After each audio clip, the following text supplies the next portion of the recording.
எல்லாருக்கும் நமஸ்காரம். இன்றைக்கி 6வது ஸ்தோத்திரம்.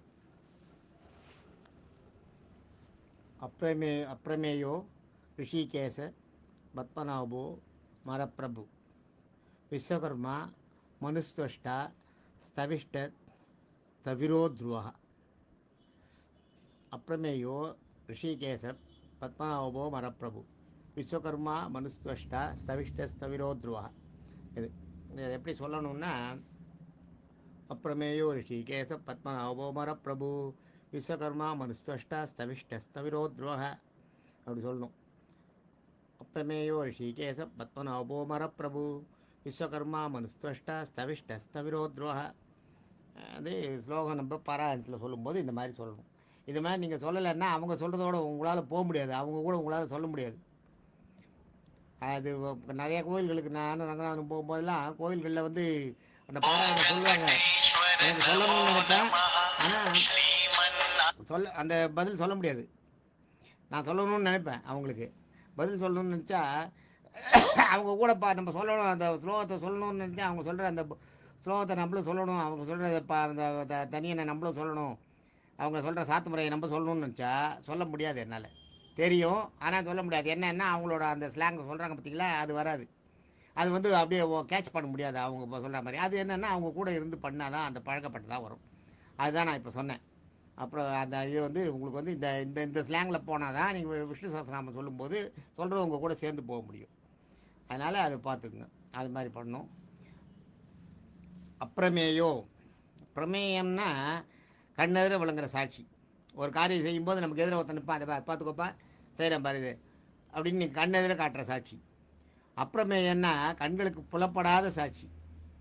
கண்களுக்கு புலப்படாத சாட்சின்றது என்ன தெரியுமா? நம்ம போகிறோம் பாருங்கள், ஏதோ ஒரு காரியம் பண்ணுறதுக்கு போகிறோம், அந்த காரியம் நடக்கிறது, அப்பா நடந்ததுப்பா, ஏதோ தெய்வ செயலால் நம்ம இந்த காரியம் நடந்தது அப்படின்னுவோம்.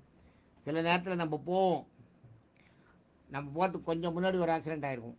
நீங்கள் வீட்டில் கிளம்பியிருப்பீங்க, கிளம்பி அப்படி வாசலில் போகும்போது ஏதோ ஒன்று தடிக்கிட்டு ஏதோ ஒன்று ஒரு காரணமாக நீங்கள் மறுபடியும் வீட்டுக்குள்ளே ஒரு பொருள் எடுத்துன்னு போயிருப்பீங்க. அந்த கேப் இருக்குது பார்த்தீங்களா, அந்த டைமில் நீங்கள் ரோட்டில் போகும்போது உங்களுக்கு அதே அந்த டைம் எவ்வளோ நேரம் ஆகுமோ அந்த டைமுக்கு முன்னாடி பார்த்தீங்கன்னா ஒரு ஆக்சிடென்ட் நடந்திருக்கும். சப்போஸ் நீங்கள் வீட்டுக்கு திரும்பி வராமல் அப்படியே போயிருந்தீங்கன்னா அந்த ஆக்சிடெண்ட்டில் நீங்கள் மாட்டிருப்பீங்க. ஒரு ஃபயர் விழுந்திருக்கும், இல்லை ஒரு மரம் விழுந்திருக்கும் தலை மேலே, அது மாதிரிலாம். அதெல்லாம் இல்லைன்னா அது நம்மளுக்கு தெய்வ செயலால் தான். நம்மளை தெய்வம் என்ன பண்ணுறது, போகும்போதே நீ அதில் மாட்டக்கூடாது, வந்துட்டு போ, உனக்கு ஒரு கேப் வேணும், இந்த இடத்துல நீ தள்ளி இருக்கணுன்றது. அது ஏன் பண்ண சொல்லுவோம், தெய்வம் இருக்கிறதுல தான் தப்பிச்சேன்னு சொல்கிறோம் இல்லையா, அதுதான் அப்புறமேயும் சாட்சியாக இருக்கிறது. கண்ணுக்கு புலப்படாத சாட்சின்றதை தான். அதே மாதிரி நீங்கள் ஒரு காரியம் பண்ணுறீங்கன்னு நீங்கள் ஒருத்தருக்கு யாருக்கும் தெரியாது, ஆனால் நீங்கள் பண்ணியிருக்கீங்க, நல்லது பண்ணியிருக்கீங்க, அதை நீங்கள் சொல்லும்போது நீயா பண்ணேன்னு சொன்னால் நான் என்னத்தை சொல்கிறது, உங்கள்கிட்ட எப்படி நான் சொல்கிறது, தெய்வம் தான்ப்பா சாட்சின்றோம்ல, அதுதான்.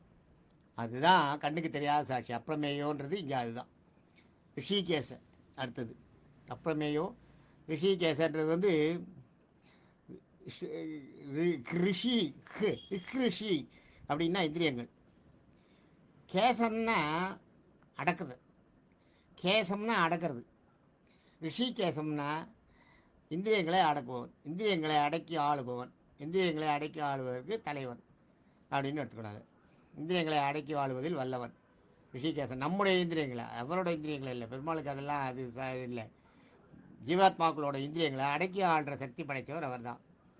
அது நம்ம நிறையா விஷயங்களில் சொல்லலாம். சில நேரத்தில் நம்ம இந்திரியங்கள்னால் வெறும் எதையோ ஒரு அந்த உடல் இச்சை காம இச்சைன்றது மட்டும் கிடையாது. இன்றைக்கி சக்கரை பொங்கல் சாப்பிடணும் போல் இருக்கும், சக்கரை பொங்கல் கையில் இருக்கும், சாப்பிட்றது கையில் கொண்டு போகும்போது ஃப்ரெண்டு வந்திருப்பான், அவனுக்கு ரொம்ப சக்கரை பொங்கல் பிடிக்கும், பரவாயில்ல இந்த நீ சாப்பிட்டு அவங்ககிட்ட கொடுத்துருவோம்ல, அந்த நேரத்தில் உங்கள் வாய் மாறுது பாருங்கள். சக்கரை பொங்கல் நம்ம சாப்பிட்ணுன்னு நினச்சது தான், ஆனால் வேண்டாம் ஃப்ரெண்டு கொடுத்துடலாம், திருப்பி கொடுத்துருவோம் இல்லையா, அதுதான். அதுதான் ரிஷிகேசன்றது. அதுதான். நீங்கள் உங்களை கட்டுப்படுத்திடுவீங்க, உங்கள் இந்திரியங்களை கட்டுப்படுத்தி, நாக்கை கட்டுப்படுத்தி, சுவையும் ஒரு இந்திரியத்தில் ஒன்று இல்லையா, அதை கட்டுப்படுத்திட்டு நீங்கள் ஃப்ரெண்டுக்கு கொடுத்துட்றீங்க. அதே மாதிரி யாரோ ஒருத்தருக்கு வாசலில் கேட்குறாங்க, உங்கள் கையில் ஒரு பொருள், பிடிச்ச பொருள், ஒரு வாழைப்பழம் சாப்பிட்லான்னு கையில் எடுக்கிறீங்க. ஒரு பிச்சை எடுக்கிறவர் சார் எனக்கு ஒரு கை நீட்டுறான்னு வைங்க, டக்குன்னு அந்த வாழைப்பழத்தை போட்டுறீங்க இல்லையா, அது வரைக்கும் உங்கள் மனசில் இருந்தது என்ன, அந்த வாழைப்பழத்தை சாப்பிட்ணுன்ற எண்ணம். ஆனால் அவர் கேட்டவுடனே அவர் கையில் போட்டுறீங்க இல்லையா, அப்போ உங்கள் இந்திரியங்களை நீங்கள் ஜெயிச்சு தான் அதை பண்ணுறீங்க. சாப்பிட்ணுன்னு உங்களுக்கு இருந்த எண்ணத்தை மாற்றி, அந்த மாத்திரை தான் ஜெயிக்கிறது, மாற்றி நீங்கள் அதை கொடுத்துறீங்க இல்லையா, அப்போ உங்கள் இந்திரியங்களை ஜெயிக்கிறீங்க. உங்களோட இந்திரியங்களை நீங்கள் ஜெயிக்கலை. அதுதான் இதில் ரிஷிகேசன் அப்படின்னு கொடுக்குறா இல்லையா, உங்களோட இந்திரியங்களை அவர் ஜெயிச்சு உங்கள் மனசில் வந்து பரவாயில்ல நீ சாப்பிடாட்டா பரவாயில்ல நீ அவர் கொடு அப்படின்னு சொல்கிறது தான். அதுதான் ரிஷிகேசன். பத்மநாபன்றது வந்து இந்த நாபின்றது வந்து தொப்புள். தொப்புளில் வந்து தாமரை. பத்மம்னா தாமரை, தாமரையை வச்சுருக்கவர்னு அர்த்தம். பத்மநாப மரப்பிரபுன்னு இருக்கும் அதில், அது வந்து அமரப்பிரபுன்னு சொல்லணும். அமரப்பிரபுன்னு சொல்லணும். பத்மநாபோ மரப்பிரபுன்றது அது பாட்டுக்காக, பாட்டு நடைக்காக அது மாதிரி வருது.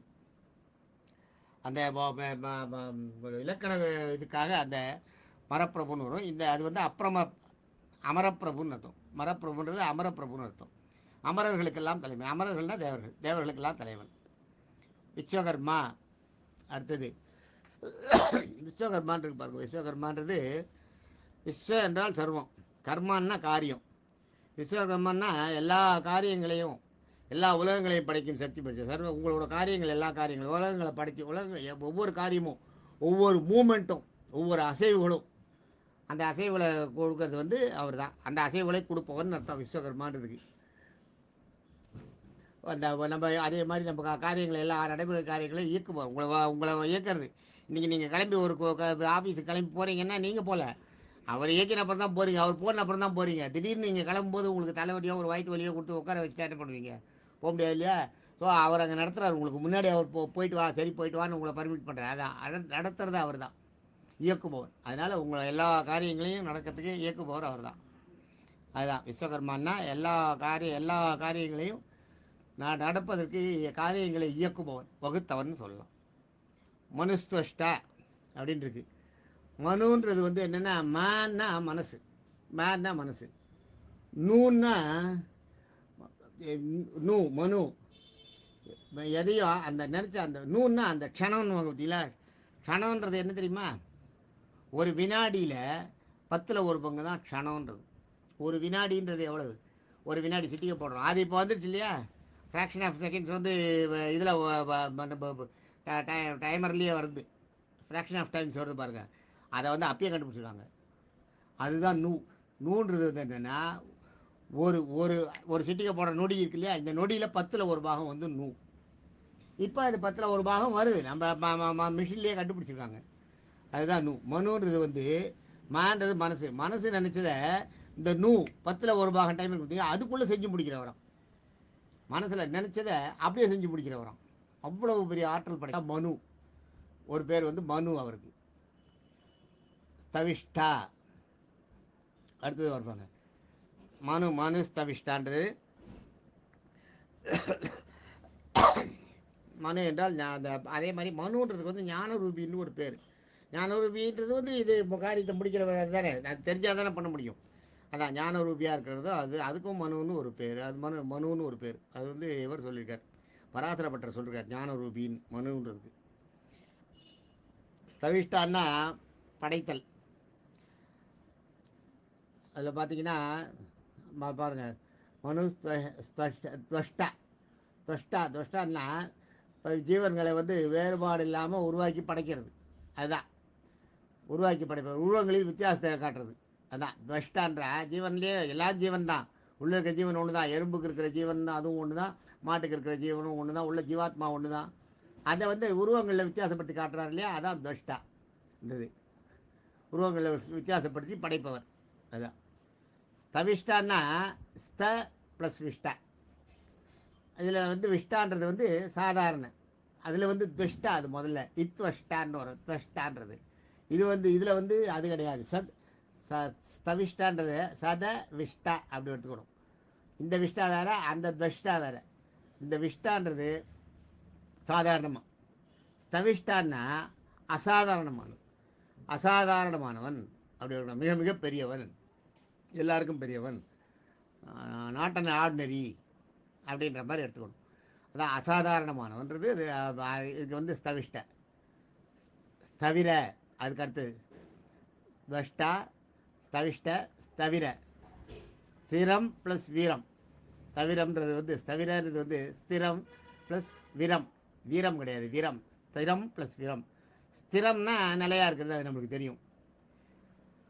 அதுதான் ஸ்திரம்னா எப்போ இருக்குது. விரம்னா எப்போதும். விரம்ன்றது வந்து ஆல்வேஸ்ன்ற மாதிரி தான் விரம். ஸ்திரம் வந்து ஸ்டடி, ஆல்வேஸ் ஸ்டடி, எப்போதுமே நிலையாக இருக்கிறது. அதுதான் ஸ்தவிர அர்த்தம். துருவன்றது வந்து ருவன்னா மாற்றம், ருவன்றது மாற்றங்களை தருது.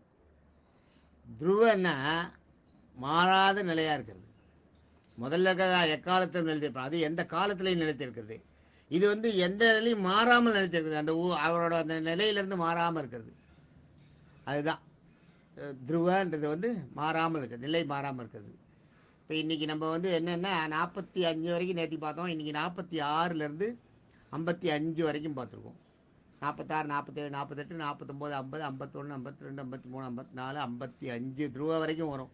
55 பார்த்தீங்கன்னா பாருங்கள், 46 அப்ரமேயோ 46, ரிஷிகேச 47, பத்மநாப 48, அமரப்பிரபு 49, விஸ்வகர்மா 50, மனு 51, துவஷ்டா 52, ஸ்தவிஷ்டா 53, ஸ்தவிர 54, துருவ 55.